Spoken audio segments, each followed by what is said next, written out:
So, talk about not knowing what's going to happen next. There are 4 Simmonses who are going to say something, but we haven't actually talked to each other. At all. So, but we do have a title and we do have a theme, which is God the Storyteller. So we thought, or Dave thought, it would be fun if we told you a story to start with. Is that right? Yeah. Are you with me? Yeah, I'm with you. It's going well, That was what we planned. So this story, those of you that will have chatted to us any time around Christmas or just before will have been aware that we had some small visitors in our house. Yes. Lots of them. So I'm sure none of you have ever had that. It's a bit like asking parents if any of their children have ever had head lice, isn't it? But anyway, it became apparent that we had quite a problem in the house. It was an infestation. It was an infestation. Well, that might be a little bit over the top. Anyway. No, it was pretty bad. But anyway, they were contained to the downstairs area.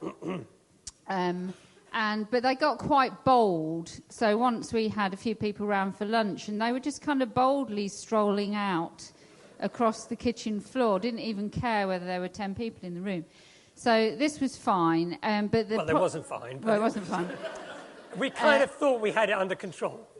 The problem was that we had my mum coming to stay for Christmas, who just so happens to be here today, and she wasn't too fond of mice.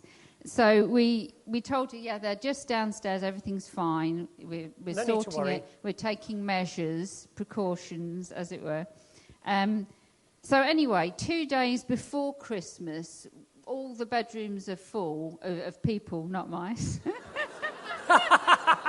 So my mum's staying, Toby's home. We're all. I had a very important meeting the next day. I had to drive to Sussex the next day to meet with the police.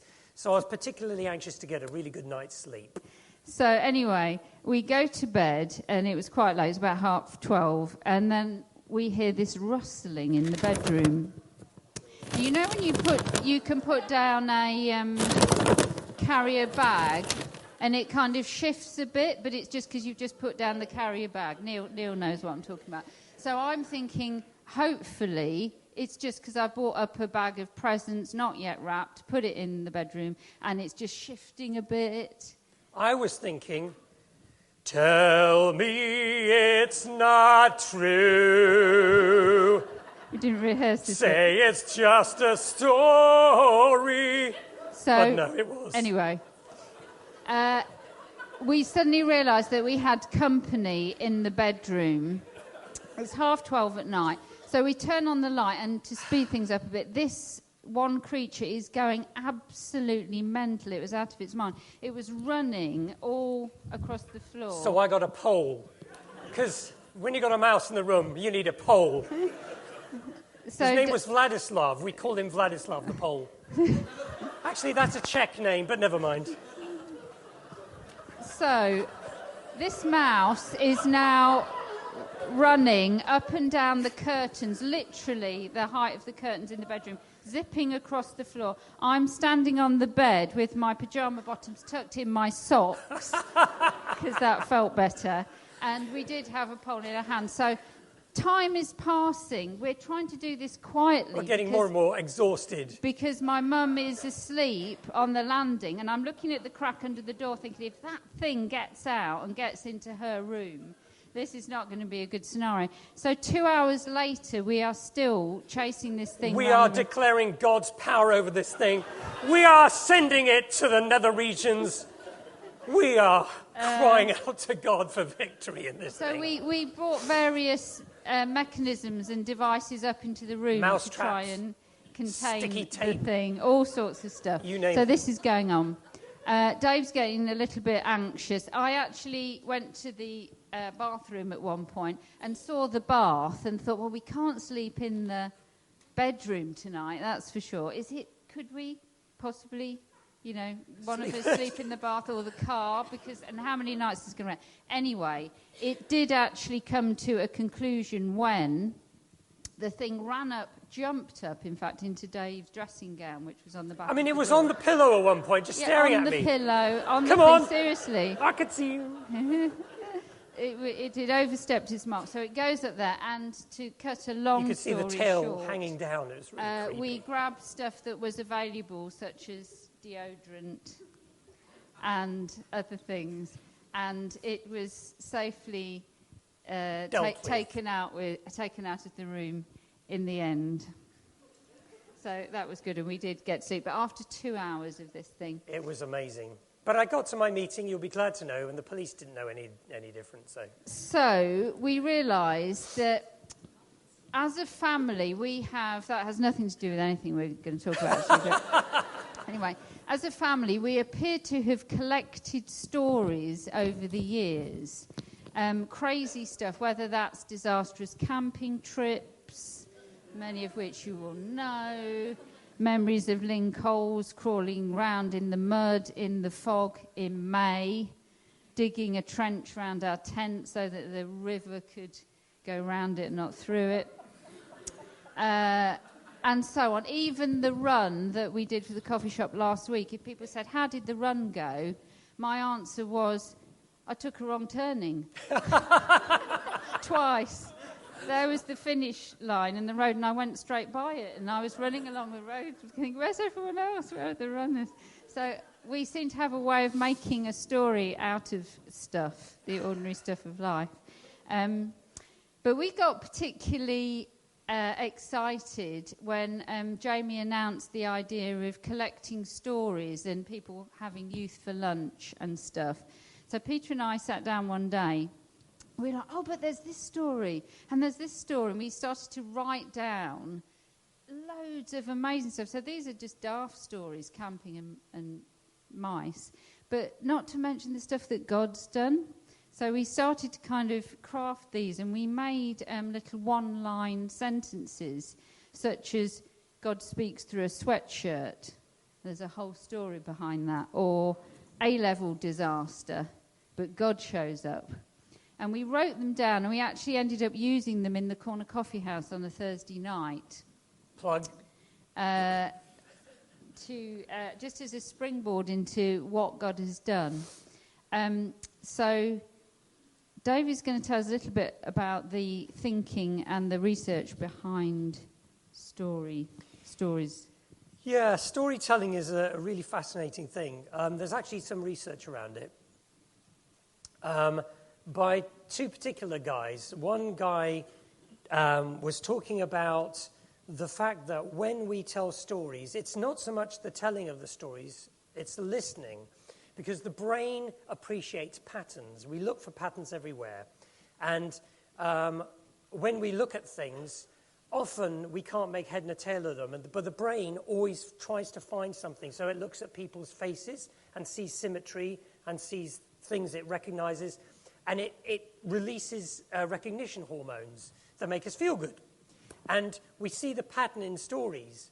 We actually recognize the beginning, and then we think, oh, wow. And then the middle, where it all gets difficult for the protagonist, the person in charge, the person about who the story is. And so we start to get excited and think, what's going to happen? And then, boom, the ending comes, or there's some kind of resolution or something. And it's incredibly powerful. It's something that our brains are actually hardwired to appreciate. We hear the story, and it kind of lights us up in a way. And that's because God, the greatest storyteller of all, created us to be storytellers, to be story appreciators. And it's so important, I think, that we pass down our stories, not just to one another, not just at the Corner Coffee House on a Thursday evening, I think we start telling stories at about 8 o'clock. But there's coffee from 7 and cake. Anyway, free cake, actually, on the Thursday evening. But we tell stories because we think it's really important to keep repeating the things that God has done. A few weeks ago, I was invited to download a book onto my Kindle, and I read a Kindle. I enjoy reading books on Kindles because they tend to be a lot cheaper. And this particular book was amazing because it told the story of a young couple from Scotland who took a boat in 1914, round about when the war was breaking out, and they went to India. And they went to a village there, and they started working there. And the book is full of amazing stories that happened to this couple. And I can imagine as the couple grew older, they added to their store of stories. They moved from one village to another. They kept building sort of communities wherever they were. And there were all sorts of diseases that happened, and animal attacks, and all sorts of things, and examples of God's care for them, miraculous care for them. And it's a wonderful book to read. Can't remember what it's called, actually. Anyway, but the couple came back to England, and he became a teacher, and then they went and became professors, and they had children, and their children had children. And the reason I'm telling you that story is because you won't have heard of Archie and Maggie Waters, the couple, but you would have heard of Hannah Hilton, because she is their great-granddaughter. And I think it's amazing that her family curated this story. I bet they told the story whenever they had a roast dinner. They probably sat down and, tell us about the cheetah, tell us about the this, tell us about the that, the disease that rampaged through the villages and God protected you, and that little girl who fell in the water and so on. Loads of stories. And then someone said, let's write them down. So they wrote them down. And from there, it became a book. And I think it's really key that we steward the stories that God gives to us. We look after them, we write them down. In the Bible, it talks about writing them on our foreheads and on our right hands to remember the things that God has done. And I'm very privileged to have had some amazing family members. My great-grandfather was a Methodist preacher in Chicago, and he had a lot of people attend his funeral when he died. Huge swathes of the town came out. They couldn't fit everyone in because he was such a popular preacher. My grandfather wrote a book about his adventures with Douglas MacArthur in the Pacific War. And it's just lots of things. And he published it. Not many people read it, but it's important. Family history is there in book format, in story format. And it's no surprise that God spoke to us through a big story book. Thousands of stories in one book. And they followed Jesus to the ends of the area because he was a storyteller. Okay.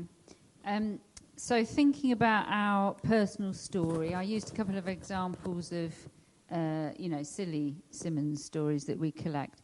But we, in our family, have, just thinking this morning when we were singing, amazing stories of what God has done, setting Jeremy free from a lifetime of anxiety, Toby with his depression, calling Peter out of his bedroom, sitting on his own to what we can see now. So what if we were ready to tell that whenever? So it's an encouragement to us all, really. In 1 Peter it says, always be ready to give an answer to everyone who asks you to give the reason for the hope that you have. So Dave was saying about valuing the story. I hate losing things and I hate forgetting things. It just makes me so cross. So I've already started to write down our family stories and things as we gather and things that God does so that I won't remember and we can tell each other and tell, just continue to keep those stories alive. We were in Coventry recently with Alan and Jenny, and they took us to a really great cafe restaurant place where all the people who worked there had badges that said, ask me why I'm here. And the reason why they said that is because it was a Christian charity that ran it, and each of the people working there were ex-addicts, and this was part of their rehabilitation. I just think, what a great way, ask me why I'm here. Similarly, a good friend of Toby's in Sunderland who had a past history of violence and drug dealing and so on. He loves to chat to people on the street, and he will say to them, do you believe in miracles? And if they say no, he says, pick a number between 1 and 15, and they'll say 7. And so he has collected 15 stories of amazing points in his life where God has done something, and they get it anyway. If he says, do you believe in miracles? And they say yes, pick a number between 1 and 15, let me tell you one. But he's got those stories ready, which I think is amazing. So just thinking of our lives as stories and unfinished stories, really, I wonder what page we would think we were on today. Perhaps we think we're just beginning. We're at the intro. Perhaps we're just beginning to find out who God is. But I know I can think back, and at the time when I chose to follow Jesus, I thought that was the beginning. But actually, when I look back, I could see previous points in my life where God had started to draw me along the way. So it wasn't like me deciding I'm beginning this story. God had already started it. And I find that quite fascinating, that actually he's doing it. Perhaps it's an adventure. Perhaps you're in an adventure story, or a mystery, or an unfinished plot. I wonder if anyone's ever sneaked to the end of a book to see what happens. But actually, we don't always get to know quite what's coming, because if we did, we wouldn't have to trust God for that bit if we knew it all. And I know for me, sometimes if I've got stuck in my life in a particular chapter or a season or a day or a week, I can lose hope and get frustrated. And I end up just only looking at where I'm at and about me in this moment, in this page, and I kind of lose sight of what God's doing. So we're wired, as Dave said, to want to know and to trust and to kind of complete that story, and it's God that's doing that.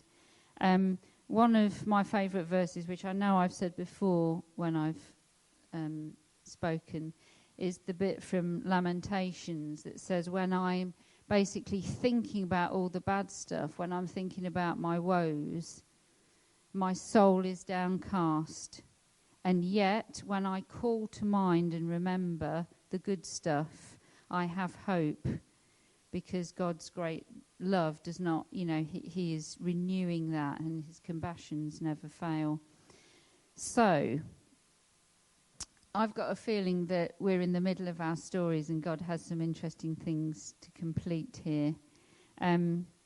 My last verse, and I think Pete's going to take over, is there are good things to come. And it says in 1 Corinthians, no eye has seen or ear has heard, no human mind has conceived of the things that God has prepared for those who love him. So I think we've got an opportunity to kind of go with that and see what happens. Cool. So I kind of want to pick up, hopefully it will flow on quite nicely from what they've just been sharing, but I want to share a little bit of a revelation that God's kind of given me over the last, let's get that staying there, over the last 2 years really. And it's something that I want to encourage myself to do more often, but it's something I also want to encourage you to do. And it's about how we steward stories and how we use stories in order to learn more about what God's like, learn more about his nature, become more familiar with who he is, and learn to worship him as well. And it's how we can take the stories that we have in our lives and in other people's lives and everyone around us and use them to as a springboard into finding more of who he is, basically. So I kind of want to share this morning. Hopefully it won't be too long. So I kind of just want to talk a little bit about the journey that God's led me on this. So we kind of looked at the importance of stories and how God has created us all to enjoy stories and understand, and we really connect with a good story. I don't think there's a single person who wouldn't say they don't enjoy a story in whatever form it is, whether it's a film, a book, or even just a conversation. And that is something that God's put inside of us. And God has given every single one of us a story. It's in our lives. There's a story of our lives, and there's obviously the big story, but there's lots of little ones made up, and I'm sure we can bring to mind, if we really think about it, the things that God has done, those testimonies, those breakthroughs.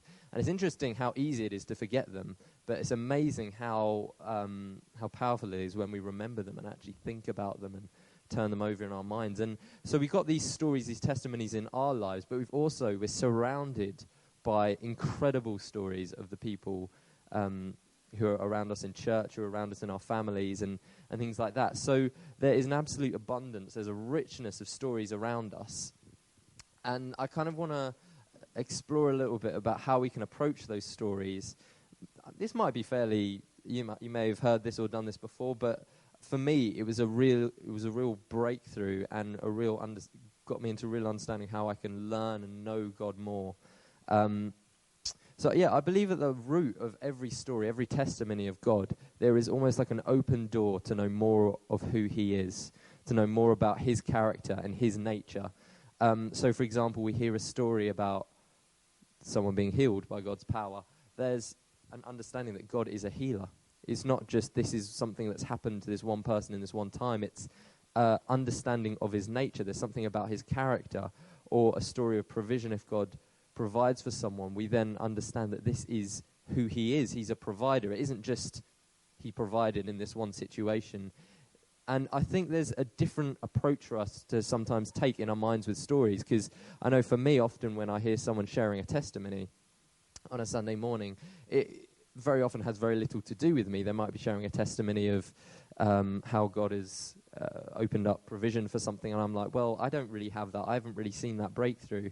But the issue with that is that I'm very focused on myself. I'm very focused on how God is working in me. But actually, if I focus in that story on what God is doing, I'm able to then say, actually, God has done this in this person's life, whether it's me or anyone else. He's done that in this person's life. And that reveals something about who he is. And that is just as true for me as it is for them. Hopefully that makes sense. It makes sense in my head, but I'm trying to get it out. So it's a change of position of this is what God is like. It's not one-off story, but this is who he is. This is his character. This is his nature. And those things are eternal. Those things don't change. The Bible tells us that God never changes, that he's the same yesterday, today, and forever. And that's true. So when we uncover that part of his character, that part of his nature, who he is, that is eternal. That is something that we will take with us forever. So that's a really precious thing. And I believe that every story, there is an invitation to get that little bit more of what he is like. It's not just a nice story necessarily, but it is an invitation to learn more about who he is. And when I started to realize, I thought that is a really, really exciting thing. Because I think learning about God's nature and who he is one of the most powerful things we can do. When the enemy lies, he more often than not lies about the nature of God and who he is and what he's like. And so what we can do with stories is we can build up an arsenal, a library of truths about who God is. Say, no, he's done this. He did this for this person. He did this. The Bible is a storybook. There's hundreds of stories about what God's like. He did this in my life. He's done this at this point. And we can remind ourselves of what he's like. And that's exploring God's glory. It's almost like every time God does something, he acts. Every time he does a story, every time there's a testimony, like there's a little bit of gold dust that we can gather and take with us. And actually, we can take other people's stories and make them our own. There are often times where people have shared stories on a Sunday morning. I'm like, I'm taking that. Like, I need to know what God is like in that right now. So I'm going to take that, and I'm going to really mull over it. I'm really going to chew over that story and really allow God to teach me what he's like through that. And that's kind of the next thing I want to explore. It's just a different position we take when we're listening to these testimonies. So rather than just hearing a testimony thinking that's great for them, kind of like I explained before, that's a good story, there's an active diligence we can take of actually taking that story, saying, no, I'm going to explore this a little bit more. I'm going to take this. I'm going to hold it before God. I'm going to invite him to speak to me through that story. It doesn't have to have anything to do with us. It doesn't need to relate with us in any way. And that's the cool thing, because there's no requirements. It just needs to involve God. And there are tons of stories like that. So it's that active diligence. Another word I use for it is gold mining. It's almost like you've got this story, but you're kind of going a little bit deeper. You're taking things a bit further. And it's something that the Bible refers to as meditation. There's so many Bible verses, particularly in the Psalms, where David and the other psalmists talk about this idea of meditating on what God has done, mulling over, chewing over. So, for example, in Psalm 77, it begins off by talking about the difficult situation that the psalmist is in. And then it says, "But I will remember the deeds of the Lord. I will remember your wonders of old. I will ponder all of your work and meditate on your mighty deeds. You are the God who works wonders. You have made your might known among the peoples." So it's that sense of, I will meditate, I will ponder, I will call to mind those testimonies, taking those stories and reminding ourselves, remembering them and chewing over them and letting God teach us what he's like. There's another one, Psalm 145, where it talks about one generation shall commend your works to another one and declare your mighty acts. I love that because it's about stories being passed down from generation to generation. It's there's a real stewarding. You can tell, like, these guys in the Old Testament, they passed down these stories. They didn't have books. They didn't have the technology we have now. They had to pass it down through writing and through telling them the stories. On the glorious splendor of your majesty, on your wondrous works I will meditate, and they shall speak of the might of your awesome deeds, and I will declare your greatness. So it's that thing of, I will take these stories and I'll meditate on them. I'll chew them over. I'll mine for the gold that's in them. I'll let them teach me about what you are like, and I'll recall them. And I think there's something that we can do in remembering these stories. And it's interesting, when I was looking at the word to meditate that it uses in the Hebrew, one of the things it says is to sing and to speak, which is interesting because I actually think a lot of the times when we're singing worship songs, what they're doing is they're reminding us of what God is like. They're actually recalling the stories of what God has done. And that's really, really cool because songs and music is a really amazing way to remember. And to speak as well, there's a conversation that we can be having of reminding each other of these stories. And I believe God has designed our minds to remember stories. And I think it's just that simple thing of when we hear a testimony, if we get that sense of there's something more in this story for me, it's saying, I'm going to take that with me. I'm going to meditate on that. I'm going to remember that. I'm going to be diligent with it. I'm going to recall it. And that was something I started to do.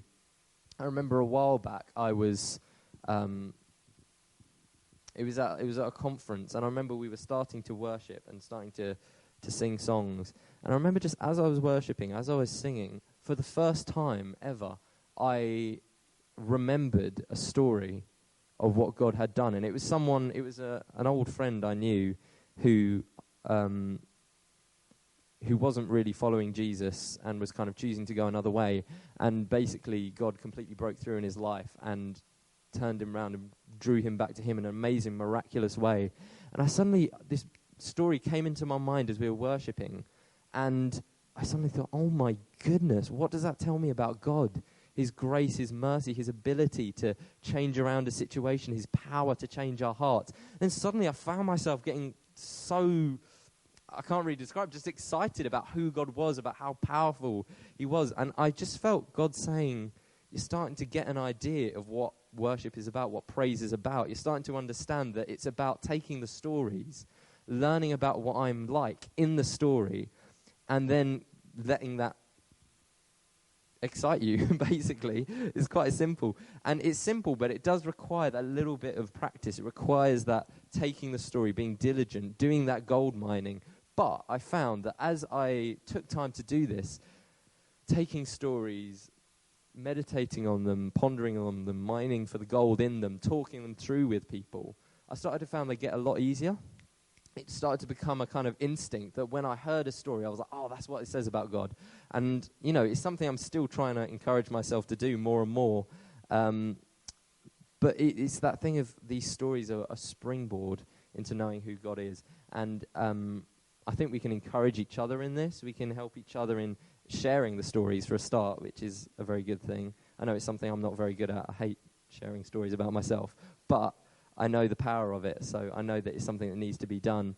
So sharing the stories, but also encouraging each other by exploring how can this story, what does this reveal about God's nature, and how can that apply to our own lives.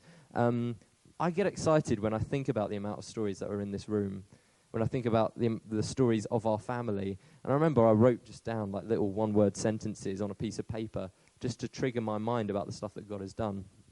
And I think it's cool that it doesn't actually have to have anything to do with us. It doesn't have to be related to our situation.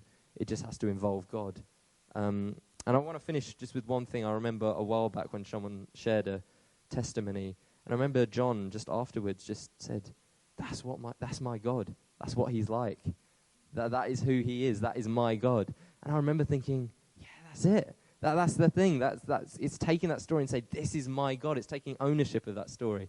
So hopefully that sort of made sense. Kind of a collection of thoughts. But it's just something I really want to encourage us in, this idea of stories, making them our own, learning about who God is through them.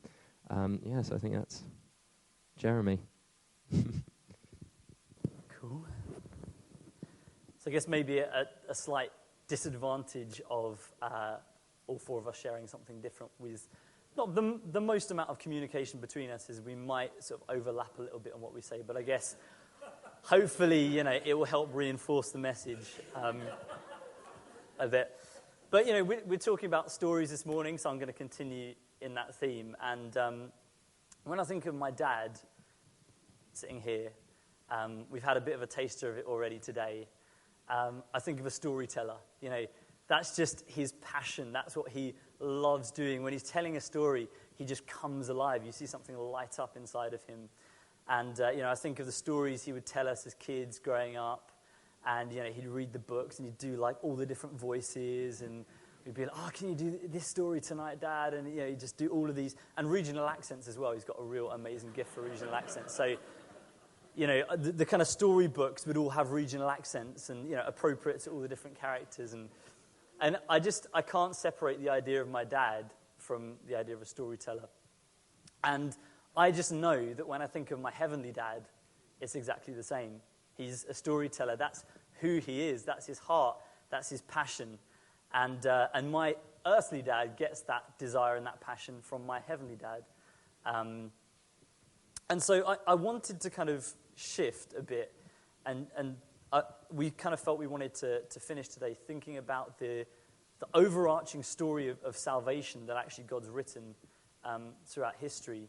The Bible talks about God being the author of life, that he's the one who created life, that we're his story, we're his poem, we're the people he's created. As we've looked at today, the structure of stories, the beginning, the middle, and the end, the fact that we get emotionally caught up when there's a cliffhanger and we're desperate to know what happens in a story, that desire in us to know what happens in a story, that's our God-breathed passion for stories stirring within us. And it can be easy to think sometimes that the world owns storytelling, whether it's kind of massive, high-budget blockbusters or, trashy fiction or whatever it may be. You kind of think, oh, that's the world's thing. That's what the world does. But it's not. Like, it's totally God's thing. Stories are designed by God, and they're designed for us to be enjoyed. God owns stories. He owns storytelling. And as we've seen, he spoke to us through a storybook. And when Jesus came in the flesh to speak to us, he spoke to us in stories. And it's so clear. So what about this greater story that God wrote? For me, when I think about really good stories, most of them have like a seemingly irresolvable problem at the heart of them. So whether it's, how does a bunch of hobbits destroy a magical ring in order to save the world? That's a problem. How does that happen? Or, who could ever learn to love a beast? We recently watched Beauty and the Beast. And, that's a problem. That's a real problem. Or, what do you do with a crazed mouse in your bedroom at 2 o'clock in the morning? Problem, And when I think about the history of the world and salvation, I think the problem at the heart of this is how can a holy, all-powerful, perfect God, how can the Alpha and Omega, who created everything, relate to us human beings who are very much not holy and perfect and all-powerful. In fact, as we've already seen this morning, some of us feel like we've got, bird poo all over us. How can this happen? This is a problem. How can an all-powerful God relate to us? But also when I think about good stories, I think often they have an unexpected twist. Something happens, something changes that comes out of the blue. And I think God wrote the most amazing plot twist ever devised in that he became a human being.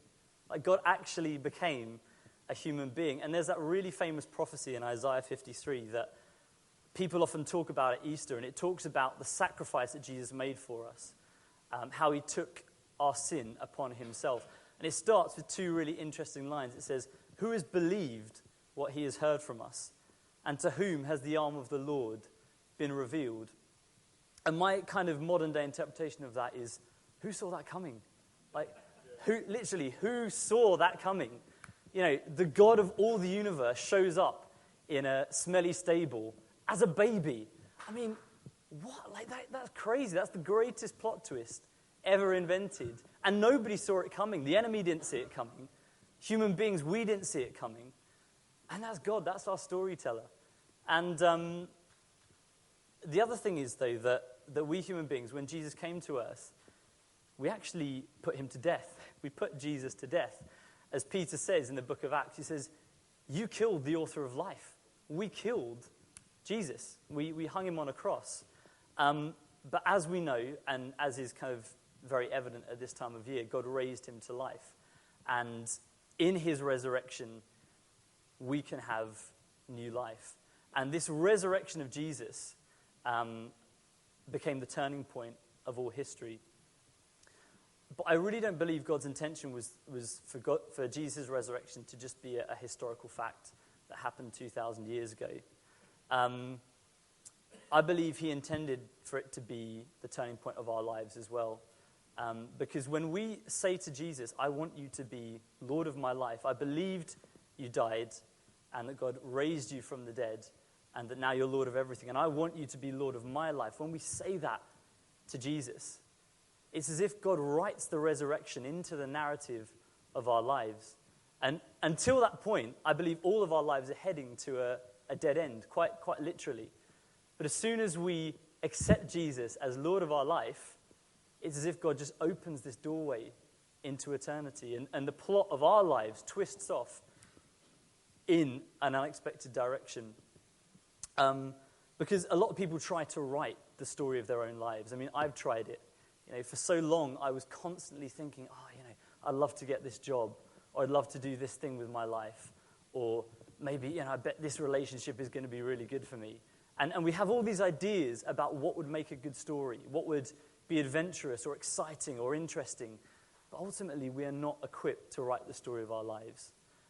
And when we say to God, when we say to Jesus, "I want you to be Lord of my life," it's as if we hand him the pen and say, "I want you to author the rest of my life." And we give everything into his hands because he knows exactly what direction to take us in. He knows how to turn our life in a good direction, as my mom said earlier. He has good things planned for us. He has adventures. He has unexpected twists. He has resolutions that we couldn't have dreamed of. And so I just feel today that maybe there's this reminder that actually maybe for the first time, or again, we could be saying to God, "I want to hand that pen to you. I want to say that I'm not going to write my life. I'm not going to try and write the story of my life, regain control of the narrative, but actually I want you to take control and lead my life in the direction you want to lead it." Obviously, we're talking at the moment as a church about being led by the Spirit, about being sensitive to what the Spirit's saying, what the Spirit's doing. And I believe that's the adventure of having God write the story of our life, is we're saying, "God, where do you want to take me today? What chapter have you got to write now? What have you got for me to do? What job? What friendships have you got for me to pursue? What words have you got for me to speak or to say?" And this could be the first time you've ever done that. First time you've ever said, "Jesus, I believe you're Lord, and I want to hand over the pen of my life to you." Or it could be just a reminder and a sense that maybe I did do that But I find myself kind of trying to regain control and rewrite bits myself. And I just want to completely say, God, no, it's in your hands. I trust you in what you're doing. So yeah, that's where I think I want to finish.